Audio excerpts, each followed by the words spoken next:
life, building a fortune, struggling, whatever. They didn't pay attention to what Congress really could or should do. They left their responsibility. They just walked away from it. They got busy with life, and that's what these people counted on. You know, throw a few bones at us and make us think that chasing a buck is as good as anything or better than anything, and the next thing you know, you've got people again who are focused on one thing, getting ahead. Well, how can you get ahead no matter how much money you amass or things you acquire if you're living a lie and you're being defrauded each and every day? It doesn't equate for me. It doesn't resonate. So when we challenge the IRS, not personally because we don't have to, we've been out of the system forever, but when people come to us and say, what do I do? It's very simple. We tell them you need to challenge the authority. If you're under attack, you have to challenge their authority. You want to tell them flat out, you're not subject. You're not liable for all the reasons that I've stated.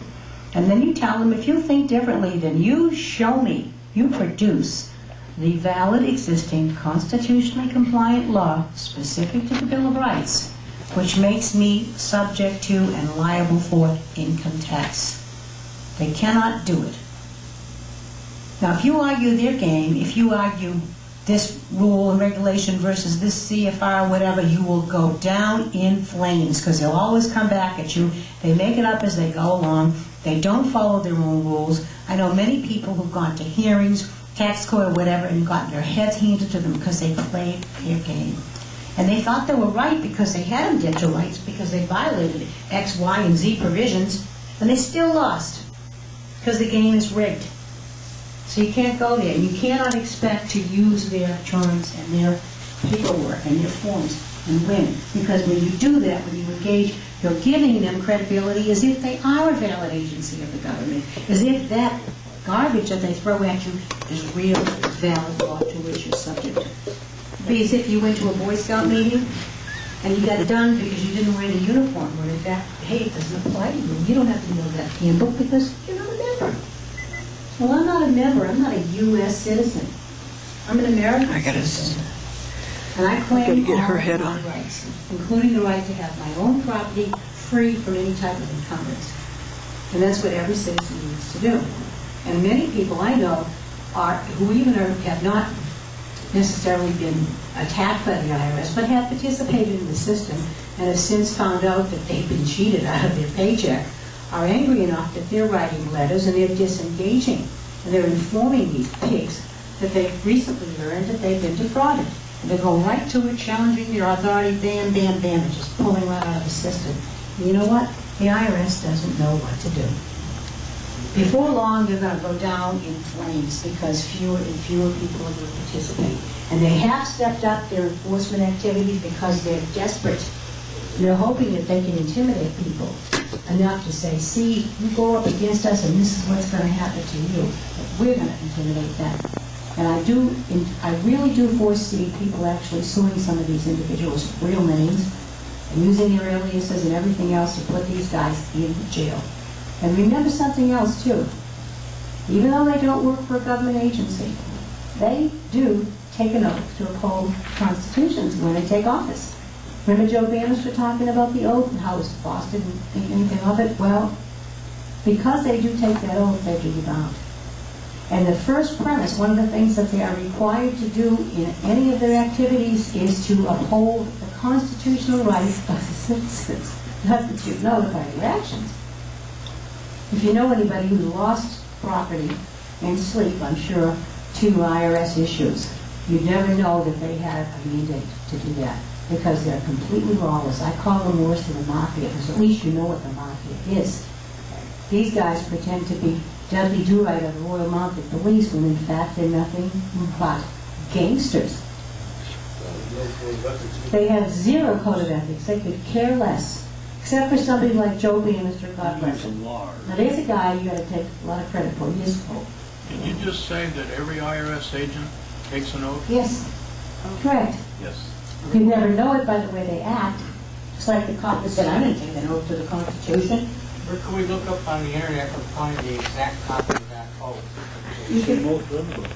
I'm sorry? It's the same oath for everybody. I was going to say, I think it's pretty much the same oath that we all take in public office. For any public office, any government office. Yes, basically. support the code of constitution, blah, blah, blah, okay? They don't uphold it, they don't follow it. They're hypocrites and they're liars. Just like the judges in the courts. And these judges are working for the enemy. Make no mistake about it.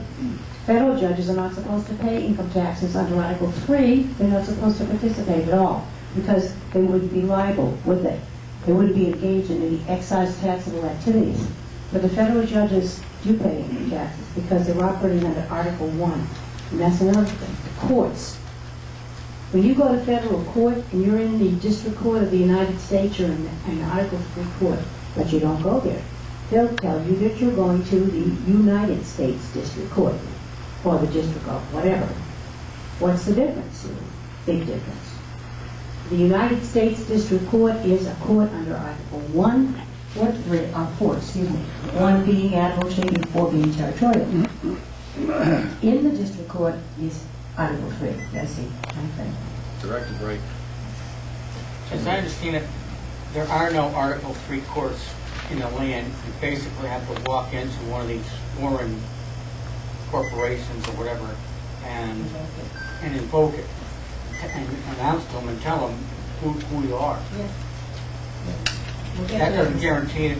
They're still not going to operate under constitutional law because it's correct. There's no guarantee of anything, but we'll explain why we do it. Well, I guess that does it.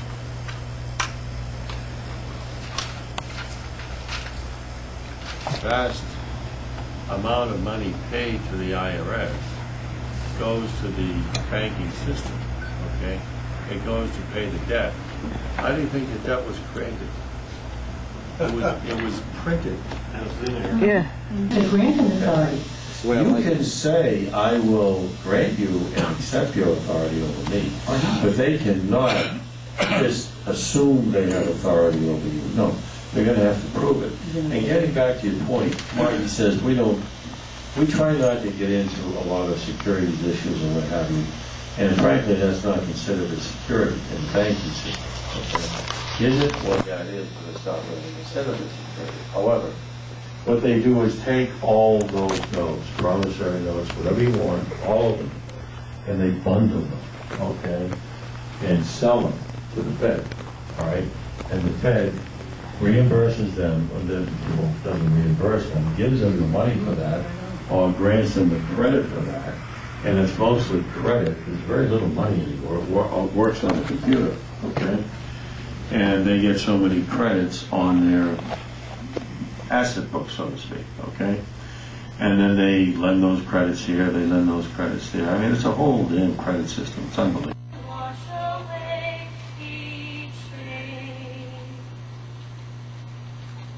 And it is available to the whole world, 24 hours a day.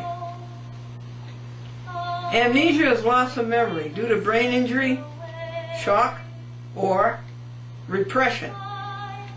What causes their amnesia? You think you're doing it because you got prestige. You think you're doing it because you got preference. You don't have that. People have no respect for you. You're kidding yourselves. You're not kidding us, you're kidding yourselves. They have been caught. They did not answer if they had taken an oath. They did not answer if they had kept the oath. What kind of an example are they? They are not what we were told in civics class or in social studies. For selfishness, preferment, wealth, position, they grovel and kick Americanism, loyalty, and attachment to the United States,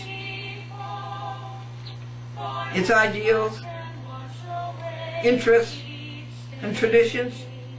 And this is why New York State troopers are pressured to increase quotas to raise more money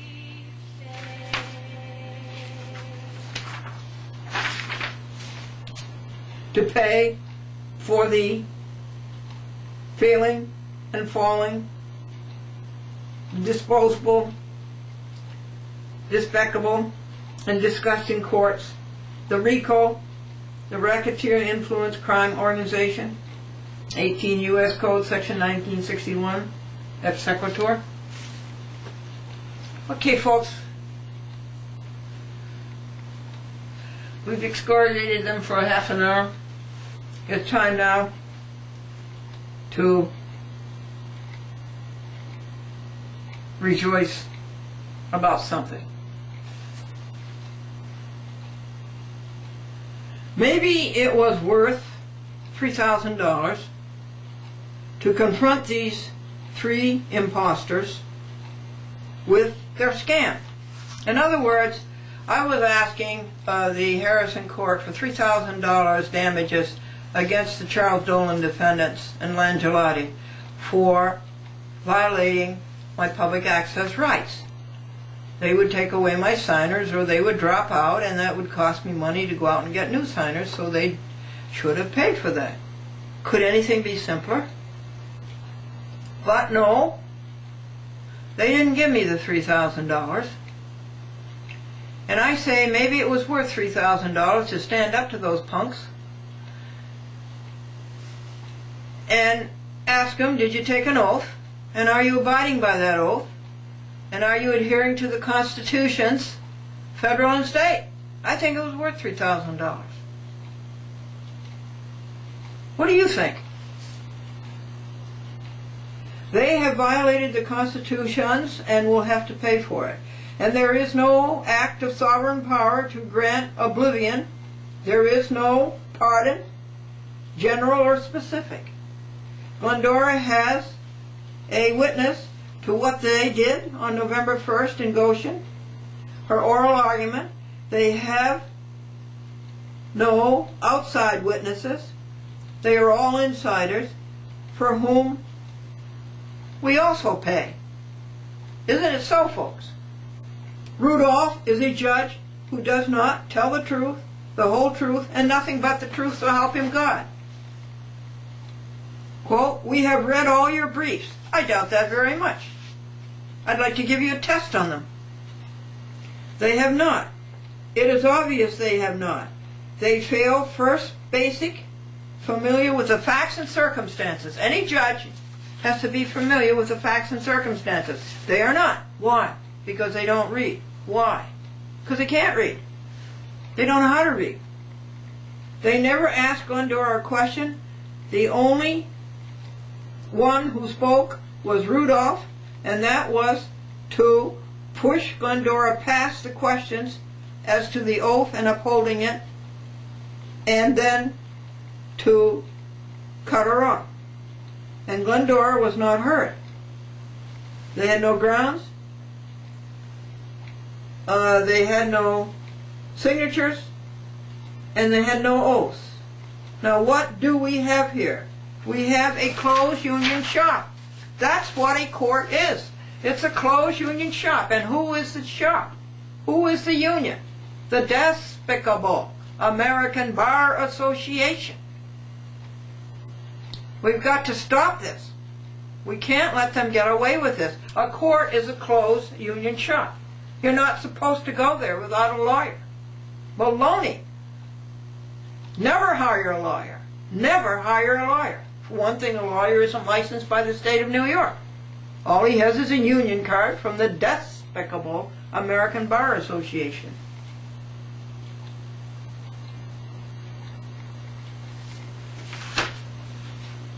Well, here is their slop. And I take apart every word of it, every paragraph.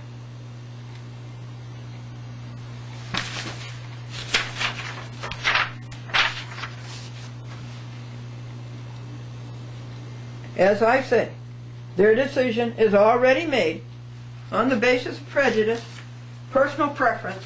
They never do what is best for America. They never do what is best for you, the citizen. They do what is best for themselves.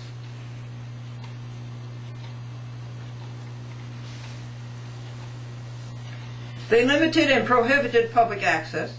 They don't even know the law about that. This is written by a sick law clerk whose soul is sold. Sold soul. Making $70,000 a year to to lie and cheat. A liar for hire. And they come up with these sickening rationalizations for getting around the law. They take the law, it's right in front of them. Now how do we get around this? And they never do it with any intelligence. And they come up with an alphosis, a nothing. And so Glendora goes through every bit of their slop, refutes it, excoriates them, and says you crookedly left out that Vogt decided the case on paper submitted. Don't you know you cannot do that? They never deal with the issue, which is that Vogt never had a trial. And in small claims you have to have a trial. The litigants have to have an examination of each other. The judge has to hear the evidence. But Vogt had no trial. And these crooks, and who are they? Angelino, Rudolph, and Tannenbaum, never deal with the issue that Vogt never had a trial. Everything that Vogt did is a nullity. Everything that these three whacks did is a nullity. In small claims there has to be a trial. The judge is to hear evidence and the parties must have the opportunity to examine each other. That's sort of basic, isn't it? What law school did you go to? Don't you know that there has to be a trial in small claims? Well, there was none. And you try to cover it up. Your intent is to defeat justice. Anybody can see through your ambush. Glendora appealed one case and only one case, and that's all there was. And they go on with their stupids, calling it 2 cases when it never was. Are you going to cheat the rest of your lives? There were not 2 appeals, and you put them together upside down. And you and your facts are upside down, and your law is upside down, and your careers are upside down. And the biggest lie yet is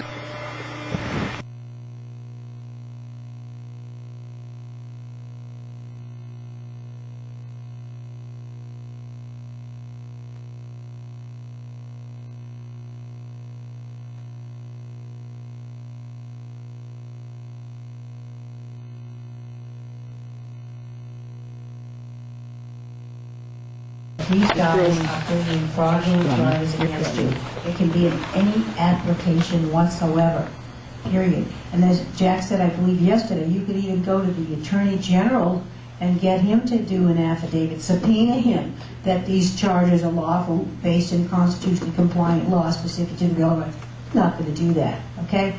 The charges go away. Again, they have to invoke the jurisdiction of the court in order to be authorized to present the case. Just the authorities for that. What we can say, listen, you are required to certify. And they're going to say, well, what is my requirement? They might not know.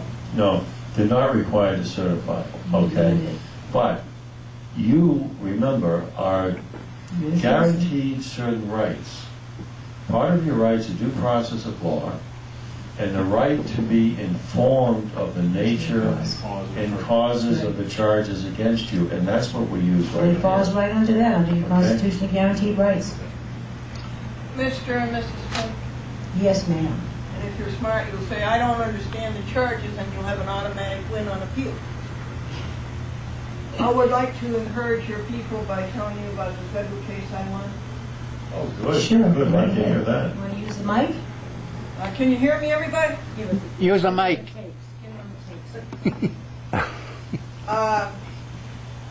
My TV show.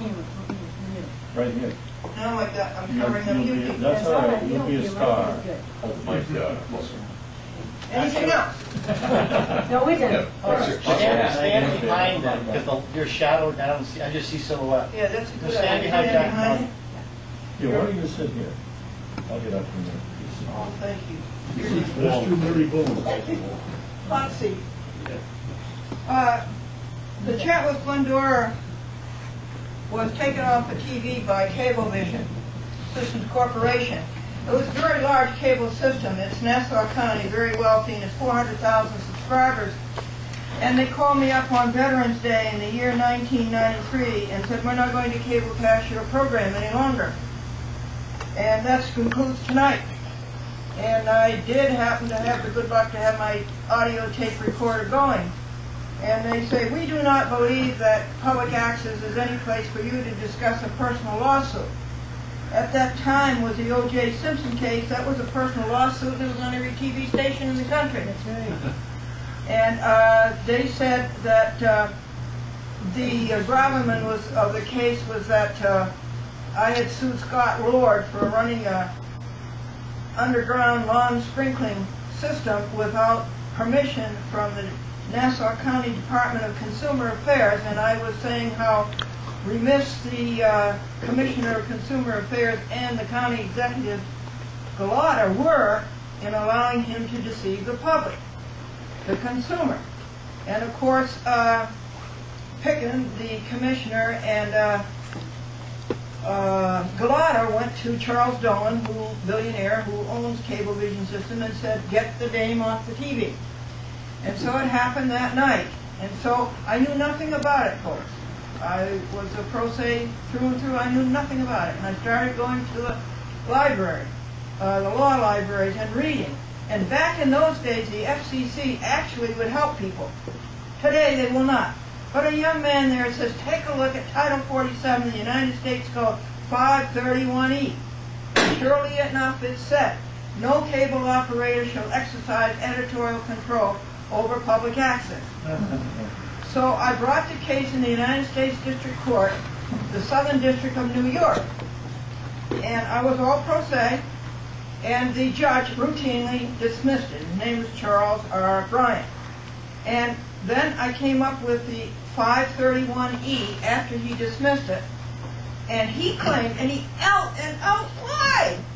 He said, you appealed this case on such and such a date. I did not. I appealed it the day after I told him about 531E through a Federal Rules of Civil Procedure Motion 60B, which is released from order. Well, so it's in the appellate court. And Cablevision didn't trust their liar for hire, who was a Park Avenue lawyer. They didn't trust him $800 an hour. They brought in the former FCC Commissioner, Mark Fowler, to argue against me to pro se.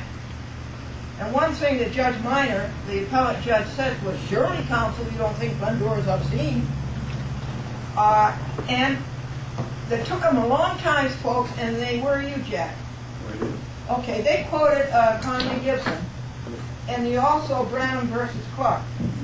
And they ruled that Glendora's case could not be dismissed until she had the opportunity to prove beyond a doubt that she didn't have an action upon which relief could be granted, that miserable Federal Rules of Civil Procedure, Rule 6B, right? And so, by George, they remanded the case to Bryant. A pro se. They remanded the case to Bryant. And he had to do what they told him to do. Now, as Marge said, do they deal with the gravamen? No.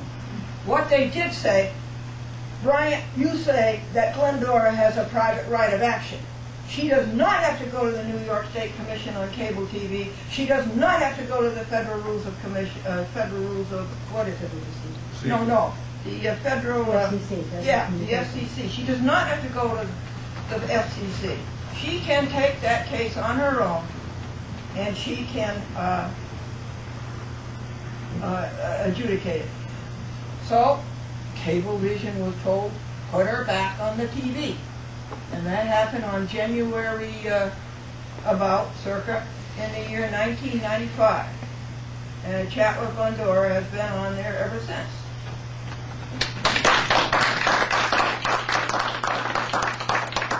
Way to go. This reminds me of something that I saw a long time ago. I don't remember who penned the quote, but nothing of any importance was ever accomplished by a well-behaved woman. And I can tell you right now, Glendora and I are not well-behaved women. And that's the way they used to silence women in the old days, behave yourself. Yes? We've been discussing individual income, I think, and does it change anything or everything if a person is receiving income through a business name, AKA individual income? It depends on, see, if it's an individual person or citizen, no, because remember, as a human being, a living, breathing soul, you have inalienable, unlimited. Glendora has the evidence. And understand the nuances and the subtleties here, and understand the position of the opponent in this particular matter. Because when you write a motion or a pleading, you're really not writing it for the judge, okay? You're writing it for your opponent. But if he doesn't know you or he doesn't know your background, chances are very good, chances are excellent he's not going to read the stuff. But read our stuff, okay? Establish some positions and start winning some cases pretty fast and gaining some respect, they're going to start reading your stuff too, all right? But in the first instance, it's written for the opponent, and just listen to the language of this document. Briefly put, this arose in federal court, United States District Court. Unfortunately, this fellow got involved with this before meeting us, so a lot of this was already underway. Had to do with the income tax matter. And this is motion to vacate ruling, motion to dismiss, and notice of disqualification of Robert W. Gettleman acting as judge. In this particular situation, we did a separate document to object to the ruling. Comes now defendant, and I won't give his name, sui juris, living, breathing, natural born, sovereign American citizen, with and claiming full, unlimited, inalienable rights guaranteed in the constitutions of the United States of America and in the Constitution for the state of Illinois, whose proper name is properly spelled in upper and lower case letters only. This court and the presiding judge are required, pursuant to the oath taken by the presiding judge and the constitutional requirements, to abide by his oath in the performance of his official duties, to uphold the federal Constitution and all rights guaranteed therein. Therefore, defendant hereby strenuously objects to the unconstitutional and unfounded ruling by the presiding judge to deny defendant's motions pursuant to the oath taken by the man acting as presiding judge, for the following reasons based in fact and law and constitutionally supported. 1. It is an irrefutable fact that the Constitution of the United States of America is the supreme law of the land. However, the man acting as judge in this action, Robert W. Gettleman, pursuant to his oath, consistently denied the Constitution of the United States of America, rights guaranteed therein, and subordinated so-and-so's substantive rights to procedural due process of law, which in fact was no due process at all. Gettleman has no constitutional authority to deny the Constitution to which he took an oath and to which he owes his limited delegated authority.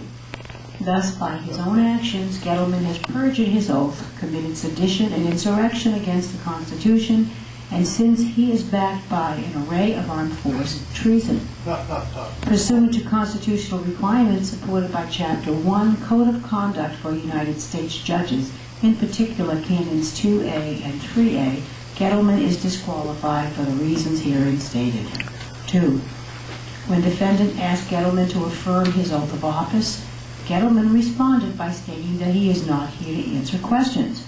Upon Gettleman's refusing to affirm his oath of office on the record, defendant then disqualified Gettleman and told him to step down.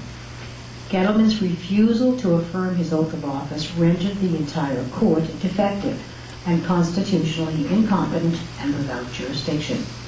Yet, despite these facts, the traitor Gettleman continued to violate due process of law by denying judicial notice, converting the court to a judicial forum, operating under Article 3 of the Constitution, which is the only proper venue in which so-and-so, an American citizen, may lawfully appear, and which he had every right to demand.